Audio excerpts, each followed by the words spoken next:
بسم اللہ الرحمن الرحیم۔ السلام علیکم۔ والد صاحب کی شہر میں چھوٹی سی دکان تھی جس میں دیگر اشیاء کے علاوہ کچھ اسٹیشنری کی چیز میں قلم، کاپیاں وغیرہ ہی رکھی ہوئی تھیں۔ دکان سے گھر کا گزارا چل رہا تھا اور یہ آمدنی کا واحد ذریعہ تھی۔ والد صاحب گھر کے واحد کفیل تھے۔ ہم سب بہن بھائی ان دنوں زیر تعلیم تھے۔ والد صاحب کا معمول تھا فجر کی نماز کے بعد تلاوت کلام پاک کرتے، پھر ناشتہ کر کے دکان پر چلے جاتے اور رزق حلال کی امید میں بیٹھ جاتے۔ قریب ہی لڑکیوں کا اسکول تھا جو چھٹیوں کے بعد ان سے کچھ نہ کچھ خریدنے آ جاتی تھیں۔ وہ اکثر دکان کے سامنے سے گزر کر اسکول جاتی تھیں۔ ایک روز ابا جان نے دیکھا کہ ایک لڑکی پریشان سی تیز تیز قدم اٹھاتی جا رہی ہے اور اس کے پیچھے دو آوارہ قسم کے لڑکے تعاقب کرتے اور آوازیں کستے چلے آ رہے ہیں۔ والد صاحب سے رہا نہ گیا۔ وہ دکان سے باہر آئے اور لڑکوں کو روک کر برا بھلا کہنے لگے۔ اس پر ایک گستاخ لڑکا بولا، بزرگوں اپنی راہ لو، یہ آپ کی بچی تو نہیں ہے، پھر کیوں بے حال ہو رہے ہو؟ یہ سن کر ان کو غیرت آئی اور جوتا اتار کر اس کو مارنے کو لپکے۔ تبھی سامنے والی دکان سے کچھ لوگ آ گئے۔ انہوں نے والد صاحب کو پکڑ لیا اور بولے، بٹ صاحب چھوڑیے، ان بدماشوں کے منہ مت لگیے۔ بیچ بچاؤ میں وہ دونوں بدماش بھاگ گئے اور ابو غصے پر بامشکل قابو پا کر دکان پر آ گئے۔ کہنے لگے، میاں عزت سب کی سانجھی ہوتی ہے۔ یہ لڑکی اکثر میری دکان سے کاپیاں وغیرہ خریدتی ہے اور بہت شریف لڑکی ہے، تبھی مجھ سے برداشت نہ ہوا، ورنہ میں کسی کے معاملے میں نہیں پڑتا۔ خیر، بات آئی گئی ہو گئی۔ ہفتہ گزرا تھا کہ وہ دونوں آوارہ لڑکے اپنے دو اور بدماش ساتھیوں کے ہمراہ آ گئے اور دکان میں گھس کر والد صاحب پر حملہ کر دیا۔ وہ کونے میں بچھے تخت پوش پر نماز پڑھ رہے تھے اور سجدے میں تھے۔ انہوں نے پشت سے وار کیا۔ چاقو کافی تیز اور بڑے پھل والا تھا، ان کے دل تک پہنچ گیا اور وہ پل بھر میں خالق حقیقی سے جا ملے۔ دوسروں کے لیے یہ بھلا دینے والا واقعہ ہوگا، مگر ہمارے لیے تو سانحہ جان کا تھا۔ اس واقعے نے ہماری بنیادیں ہلا دی۔ جس گھر کا واحد کفیل چل بسے اور بچے زیر تعلیم ہوں، اس گھرانے کی بعد میں کیا حالت ہو گئی ہوگی۔ بھائی ان دنوں ایف اے میں پڑھ رہا تھا اور میں گریجویشن مکمل کر چکی تھی۔ تعلیم اور ملازمت حاصل کرنا گویا جوئے شیر لانے کے مترادف تھا۔ نوکری کی تلاش میں سرگرداں تھی تاکہ گھر سنبھال سکوں۔ بہت بھاگی دوڑی مگر ملازمت نہ ملی۔ محلے میں جگہ جگہ پرائیویٹ اسکول کھلے ہوئے تھے، مگر تنخواہ اتنی کم کہ اسکول آنے جانے کا خرچہ بھی پورا نہ ہوتا۔ تلاش بسیار کے باوجود ملازمت نہ ملی تو گھر بیٹھ گئی اور بے بسی سے اسکول کے بچوں کو ٹیوشن پڑھانے لگی۔ اس طرح کچھ آمدنی کی سبیل نکلی اور 2 وقت کی روٹی دال کے اسباب پیدا ہو گئے۔ یہ وقت ہم نے بڑی مشکل سے کاٹا، یہاں تک کہ بھائی سمد نے تعلیم مکمل کر لی۔ خوش قسمتی سے انہی دنوں میرے ابو کے ایک دوست دوسرے شہر سے آئے۔ جب ان کو پتہ چلا کہ والد صاحب اس دنیا میں نہیں رہے تو وہ ان کی تعزیت کو ہمارے گھر آ گئے۔ شیخ صاحب والد صاحب کے بچپن کے دوستوں میں سے تھے اور اب صاحب حیثیت ہو گئے تھے۔ ہماری مالی حالت دیکھ کر افسردہ ہو گئے اور بھائی کو دفتر آنے کو کہا۔ سمد اگلے دن شیخ صاحب کے دفتر گیا۔ انہوں نے اسے اپنے آفس میں ملازمت دے دی۔ انہی دنوں ہمارے تایا جان جو بے اولاد تھے، ان کا انتقال ہو گیا۔ انہوں نے کافی دولت و جائیداد بنا لی تھی۔ ان کی وصیت کے مطابق ان کی جائیداد سے کافی حصہ ہم لوگوں کو مل گیا۔ یوں اچانک ہمارے حالات سدھر گئے۔ جب گھر میں خوشحالی آ جائے تو سبھی کا جی چاہتا ہے کہ خوشیاں منائیں۔ ہماری امی کی خوشی یہ تھی کہ بھائی کی شادی کا سہرا دیکھیں۔ ادھر ہم سمد کی شادی کے بارے میں سوچ رہے تھے، ادھر وہ اپنی پسند کے خیالوں میں کھوئے ہوئے تھے، مگر بتانے سے ڈرتے تھے کیونکہ ہمارے گھر کا ماحول ایسا نہ تھا۔ میں اپنے بھائی سے پیار کرتی تھی اور اس کی خوشی مجھ کو عزیز تھی۔ ایک دن سمد سے پوچھ ہی لیا، اگر تمہیں کوئی لڑکی پسند ہے تو بتا دو، میں امی کو راضی کر لوں گی۔ تب اس نے بتایا کہ آپا ایک لڑکی جس کا نام ماہم ہے میرے ساتھ آفس میں کام کرتی ہے، وہ مجھے اچھی لگتی ہے اور اس سے شادی کرنا چاہتا ہوں، لیکن لڑکی سے بات نہیں کی ہے۔ یوں تو ہم بات چیت کرتے ہیں مگر شادی کے بارے میں بات کرنے کی ہمت نہیں پڑتی۔ معلوم نہیں وہ رشتہ قبول کرے گی بھی یا نہیں۔ میں نے کہا آسان طریقہ یہ ہے کہ ہم شیخ صاحب کو درمیان میں ڈال دیں، وہ باس ہیں اور ہمارے مالی حالات بھی اب بہتر ہیں۔ میرا نہیں خیال کہ لڑکی والے انکار کریں گے۔ البتہ لڑکی کا رشتہ اگر پہلے سے کہیں طے ہے تو کچھ مسئلہ ہو سکتا ہے۔ میں نے امی سے اور انہوں نے شیخ صاحب سے ذکر کیا۔ وہ بولے لڑکی اچھی ہے اور اس کے والد سے میری پرانی جان پہچان ہے، آپ میرے ساتھ چلیے، لڑکی دیکھ لیجئے اور پھر بات چلاتے ہیں، امید ہے کہ رشتہ مل جائے گا۔ شیخ صاحب نے مجھے اور امی کو ماہم سے ملوایا۔ وہ بہت اخلاق سے ملی اور ہم کو پہلی ملاقات میں پسند آ گئی۔ ہم اس سے شیخ صاحب کے آفس میں ملے تھے۔ بعد میں انہوں نے ماہم کے والد سے بات کی تو انہوں نے اپنے گھر آنے کی دعوت دے دی۔ لڑکی کے والدین اور ماہم کا گھر آنا ہم کو پسند آیا۔ امی نے رشتے کا معاملہ شیخ صاحب پر چھوڑ دیا۔ انہوں نے ہی لڑکی والوں سے مزید بات چیت کی اور ہاں ہو گئی۔ اس کے بعد ماہم نے دفتر آنا بند کر دیا اور گھر بیٹھ گئی۔ ان لوگوں کے گھر کا ماحول ہمارے گھر کی طرح خالصتاً مشرقی تھا۔ وہ دن بھی آ گیا جب ماہم دلہن بن کر گھر آ گئی۔ سمد بھائی تو ہماری خوشی کے زمین پر پاؤں نہیں دھرتے تھے۔ ان کے خواب کی تعبیر ان کو مل گئی تھی، لیکن ماہم کے خوابوں کے بارے میں کوئی نہیں جانتا تھا۔ شادی کا دن تمام ہوا۔ رخصتی کے بعد ہم سب تھکے ہارے رات کو جہاں جس کو جگہ ملی پڑھ کر سو رہے۔ دور کے مہمان بھی واپس نہیں جا سکتے تھے۔ ہم نے بھیا کا کمرہ دلہن کی طرح سجا دیا تھا۔ شادی کی رات سمد بھائی حجلہ عروسی میں گئے اور ہاتھوں سے دلہن کا گھونگھٹ اٹھایا۔ دلہن نے ان کے ہاتھ ہٹا دیے اور ایسے دیکھا جیسے وہ سارے تکلف سے بیزار تھک کر چور ہوئی بیٹھی ہو۔ تبھی اس نے کہا، آپ بے شک مجھے شریک حیات قبول کر چکے ہوں، لیکن میں آپ کو قبول نہیں کرتی۔ میں کسی مجبوری کی وجہ سے یہاں بیٹھی ہوں۔ یہ الفاظ نہیں تھے، انگارے تھے جو میرے بھیا کے پرشوق دل پر برس گئے۔ سمد بھی سوچ رہا تھا کہ کیا جواب دے۔ ماہم نے مزید گل فشانی کی، میں آپ سے نفرت نہیں کرتی، لیکن محبت کرنا بھی میرے بس کی بات نہیں، یہ میرے دل کی مجبوری ہے۔ بھائی کو اپنی دلہن سے ایسی امید نہ تھی۔ ماہم کو دفتر میں پرکھ چکے تھے۔ وہ غلط قسم کی لڑکی ہرگز نہیں تھی، ہمیشہ لیے دیے رہنے والی تھی، اپنے کام سے کام رکھنے والی اور ٹھیک ٹائم سے گھر پہنچ جانے والی۔ کس طرح غلط قسم کی ہو سکتی تھی؟ اس نے پھر ایسا کیوں کیا تھا، وہ بھی شادی کی پہلی رات؟ ایسی بات کرنے کو تو بڑا حوصلہ چاہیے تھا، اور دیکھنے میں ماہم میں اتنا حوصلہ نہ تھا کہ ماں باپ سے بغاوت کرتی۔ خاوند سے بغاوت تو اور بھی دقت طلب مرحلہ تھا۔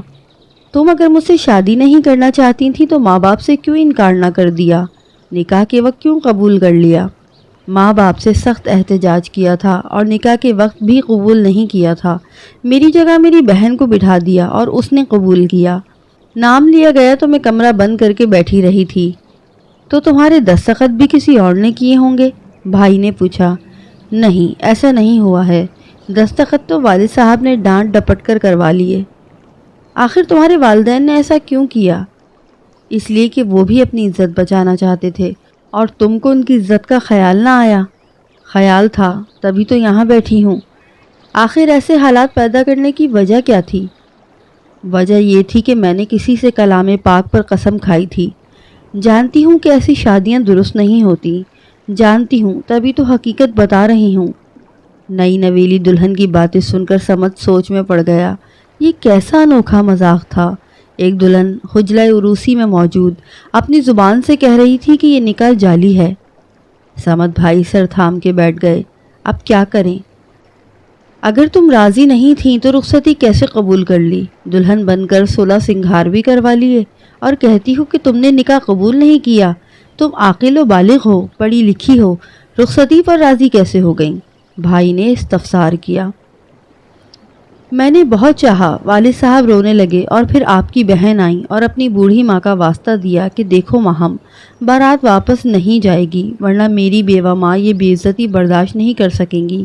انہوں نے اپنی لڑکیوں کو بھی تو بیانا ہے۔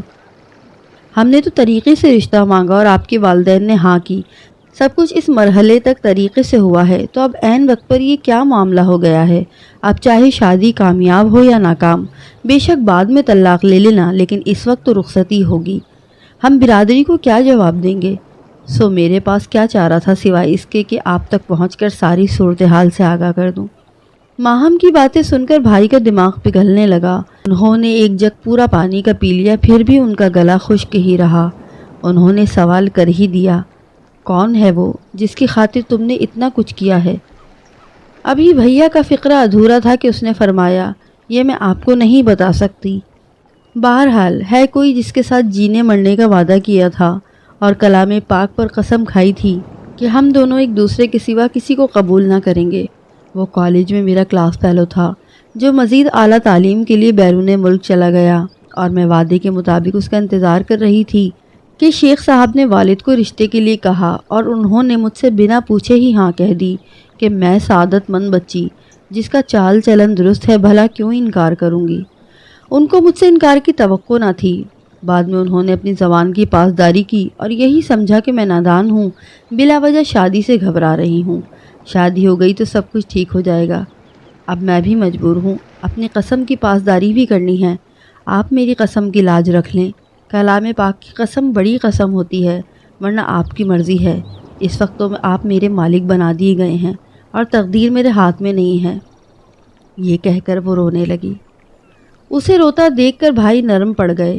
اس گھڑی ماہم ان کی من چاہی محبوبہ ہی نہیں، ان کی بیوی کے روپ میں ان کی دلہن تھی، لیکن بقول ان کے ایک مجبور لڑکی بھی تھی۔ خدا جانے بھائی نے یہ رات کیسے چھت پر ٹہل کر گزاری، کیونکہ دلہن کا کمرہ اوپر تھا اور ہم کو اس رات کی تنگ دامنی کا پتہ نہ چلا، کیونکہ بھیا اور ماہم نے کسی کو کچھ نہ بتایا۔ حسب پروگرام سب صبح تیار ہو گئے۔ کچھ تھکن کم ہوئی تو ولیمے کی تیاری ہونے لگی۔ میں دلہن کے کمرے میں گئی۔ آفرین ہے ماہم کے حوصلے پر، اس نے کسی کو شک بھی نہ ہونے دیا وہ گزشتہ رات سے بس نام کی دلہن ہے۔ ہم نے اسے ولیمے کے لیے دوبارہ تیار کیا۔ باہر بھائی بھی اپنے دوستوں میں گھر گئے۔ وہ کچھ بجھے ضرور تھے، مگر جلد ہی انہوں نے اپنی اس کیفیت پر قابو پا لیا اور مہمانوں سے ہنس ہنس کر باتیں کرتے رہے۔ ولیمے کا ہنگامہ ختم ہوا تو سنجیدہ سوال نے میرے بھائی کا دامن تھام لیا کہ اب کیا قدم اٹھایا جائے۔ ماہم سے انہوں نے پوچھا، اب تم ہی بتا دو کیا فیصلہ کرنا ہے؟ کہو تو ابھی طلاق دے دوں، مگر اپنے اور تمہارے والدین کو اس اقدام سے آگاہ کرنا ہوگا۔ اس پر وہ خاموش ہو گئی، کچھ سوچتی رہی، پھر بولی، آپ چند دن بطور مہمان مجھے اپنے گھر میں رکھ لیں، کیونکہ والدین فوری طور پر مجھے قبول نہیں کریں گے۔ کہیں اور جا کر میں غیر محفوظ ہو جاؤں گی۔ دارالامان میں جانا نہیں چاہتی۔ تو تم یہاں رہ کر اپنے چاہنے والے سے رابطہ کرو گی؟ بھائی نے پوچھا تو وہ کہنے لگی، میں کوئی بات آپ سے چھپا کر نہ کروں گی، میرا اعتبار کیجیے، میں آپ سے جھوٹ بھی نہیں بولوں گی۔ تم آزادی چاہتی ہو تو آزاد ہو جاؤ، تو مجھے اپنا شوہر نہیں مانتی ہو تو پھر میرے گھر میں پڑے رہنے کا کیا جواز ہے؟ آخر کب تک میں اس اذیت بھری آزمائش سے گزرتا رہوں گا؟ وہ التجائیں کرنے لگی کہ بس تھوڑے دن مجھے رہنے دیں، مجھے پناہ دے دیں۔ تب بھائی سمد نے انکل شیخ کی نوکری چھوڑ دی اور ایک دوست کے پاس کراچی چلے گئے۔ وہاں انہوں نے دوسری ملازمت اختیار کر لی اور ماہم ہمارے گھر میں ہی رہتی رہی۔ وہ ہمارے ساتھ رہتی رہی، ایک بار بھی میکے نہ گئی۔ سمد بھائی پر ہم کو حیرت ضرور ہوتی تھی کہ نئی نویلی دلہن کو چھوڑ کر گئے تو واپس نہیں لوٹے۔ فون کرتے تو کہتے مجھے چھٹی نہیں مل رہی، نوکری نئی ہے، درخواست دی ہے، آج کل میں چھٹی مل جائے گی۔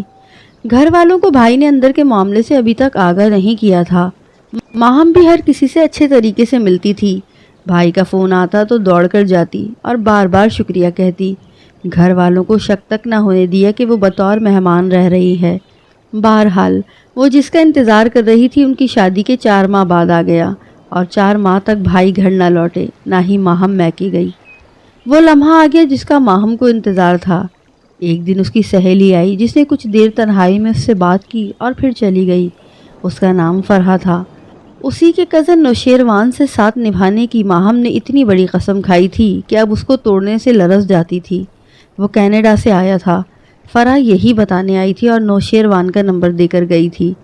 ماہم نے فون پر اس سے رابطہ کیا۔ جس وقت وہ بات کر رہی تھی میں برآمدے میں فرش صاف کر رہی تھی۔ ماہم سمجھی ملازمہ ہے۔ بہرحال جو بھی سمجھی اس نے میرا کوئی نوٹس نہیں لیا۔ وہ فون پر کہہ رہی تھی، نوشیروان، تم نے آنے میں سال بھر کی دیر کی۔ میرے والدین نے مجبور کر کے مجھے سمد کے ساتھ بیاہ دیا۔ میں نے ان کا دل بہت دکھایا ہے۔ میں مجبور تھی سچ بولنے پر۔ اب تم آ گئے ہو، جلد بتاؤ مجھے کیا کرنا ہے۔ وہ مجھے طلاق دینے پر تیار ہیں۔ میں نے ان کو روکا ہوا ہے، لیکن ہم ابھی تک میاں بیوی نہیں بنے۔ یہ سن کر میں سکتے میں آ گئی، میرے ہاتھ رک گئے۔ جلدی سے اٹھ کر دوسرے کمرے میں گئی جہاں فون تھا۔ میں نے دوسرے سیٹ کا ریسیور آہستہ سے اٹھایا۔ اس میں ایک مردانہ آواز سنائی دی، تم نے اپنے شوہر کو ٹھکرا کر اچھا نہیں کیا۔ اب بھی اگر وہ تم کو معاف کر دے تو تم طلاق مت لو، کیونکہ بیرون ملک مستقل رہائش حاصل کرنے کے چکر میں کچھ ایسے حالات میں گھر گیا ہوں کہ تم سے شادی نہیں کر سکتا۔ اب تمہاری شادی ہو چکی ہے، لہٰذا مجھ پر بھی قسم توڑنے کا گناہ نہیں ہے۔ ہم دونوں کفارہ ادا کر سکتے ہیں۔ تم قسم نہیں توڑنا چاہتی تھی، لیکن طلاق لینا بھی ناپسندیدہ امر ہے۔ اللہ تعالیٰ ہم دونوں کو معاف کرے۔ دکھی نہ ہونا، میں تم کو تمہاری بھلائی کے لیے سمجھا رہا ہوں، میں تمہارا دشمن نہیں ہوں۔ اور جیسا کہ فرحہ نے مجھ کو آ کر بتایا ہے کہ تم بہترین لوگوں میں رہ رہی ہو اور تمہارا شوہر بھی اعلیٰ ظرف انسان ہے، ورنہ ایسی باتیں جان کر کون ایک دن بھی بیاتا کو پناہ دیتا ہے؟ کوئی اور ہوتا تو گھر میں پناہ دینے کی بجائے اسی وقت چلتا کرتا۔ تو کیا تم اس آزمائش سے بھی نہیں سمجھی ہو کہ اللہ تعالیٰ نے تمہارے لیے کتنے بہترین شخص کو چنا ہے، جس کو تم چھوڑ کر غلطی کر رہی ہو، جبکہ تم کو معلوم بھی نہیں ہے کہ وہاں میں کیسے حالات میں پھنس گیا ہوں؟ بس سوچ لو کہ جوڑے اللہ تعالیٰ بناتا ہے اور اس میں کچھ مصلحتیں ہوتی ہیں۔ تم حالات سے سمجھوتا کر لو۔ کینیڈا مجھے جلدی واپس جانا ہے۔ ماہم نے فون رکھ دیا اور رونے لگی۔ وہ گھٹنوں میں سر دے کر زمین پہ بیٹھ گئی تھی۔ اس کو روتا پا کر میرا دل بھر آیا۔ بے شک وہ مجبور اور سچی تھی، مگر شادی شدہ تھی۔ میں اس کے پاس گئی، اسے سمجھانے لگی، ماہم رو مت، دیکھو کچھ اچھی صورت نکل آئے گی، تمہاری نیت اچھی ہوگی تو ثمر بھی اچھا ملے گا۔ اللہ تعالیٰ رحم کرنے والے ہیں۔ جتنے دن سے وہ ہمارے گھر میں تھی بہت تمیز اور اخلاق سے رہی تھی، امی کا ادب کرتی تھی اور ہمارے گھر میں پیار سے رہتی تھی۔ ہم کو بھی اس کے ساتھ انسیت ہو گئی تھی۔ 4 ماہ میں اس نے اس گھر کے در و دیوار کو اپنے لیے ایک محفوظ پناہ گاہ تصور کر لیا تھا، اور یہ حقیقت بھی تھی کہ اس گھر کی 4 دیواری میں اس کے لیے تحفظ اور عزت بھرا مقام موجود تھا۔ وہ اس گھر کی بہو تھی، لیکن اب اس کی حالت بری تھی۔ یہ آخری ٹھکانہ بھی عارضی تھا۔ والدین نے تو رخصت کرتے وقت کہہ دیا تھا کہ اب خاوند کے گھر کے علاوہ تمہارا کوئی گھر نہیں ہے۔ میں نے اس کو تسلی دی اور بتا دیا کہ میں نے تمہاری اور نوشیروان کی گفتگو سن لی ہے۔ اس کے بعد ماہم نے مجھے سارا حال بتا دیا جو اب تک ہم سے چھپا ہوا تھا۔ امی نے سمد بھائی کو فون کر کے فوراً آنے کو کہا۔ معاملہ کھل چکا تھا۔ آفرین ہے میرے بھائی کے حوصلے کی۔ انہوں نے پھر بھی ماہم کو اختیار بخش دیا، چاہو تو طلاق لو، نہیں چاہتی تو یہ تمہارا گھر ہے، عمر بھر یہاں رہ سکتی ہو، بشرطیہ کبھی مجھ سے جھوٹ مت بولنا اور دل سے مجھے اپنا شوہر تسلیم کرنا ہوگا۔ اگر قبول کے الفاظ نہیں کہے تو دوبارہ کہے جا سکتے ہیں۔ دونوں باتیں ماہم بھابھی نے قبول کر لیں اور بھائی نے اس مجبور کو پھر اپنے گھر سے نہیں نکالا۔ آج بھی وہ ہماری بھابھی ہے۔ ان کو ہم سے ویسا ہی پیار ہے جیسا ہم کو ان سے ہے، کیونکہ ان میں وہ ساری خوبیاں ہیں جو اچھی خواتین میں ہوتی ہیں۔ شکر ہے خدا نے ہم کو ان ظالموں میں شامل ہونے سے بچا لیا، اور ہم ایسے لوگوں میں سے نہیں تھے جو سچ بولنے کی سزا بھابھی کو دے کر عمر بھر کے لیے ان کو برباد ہونے دیتے۔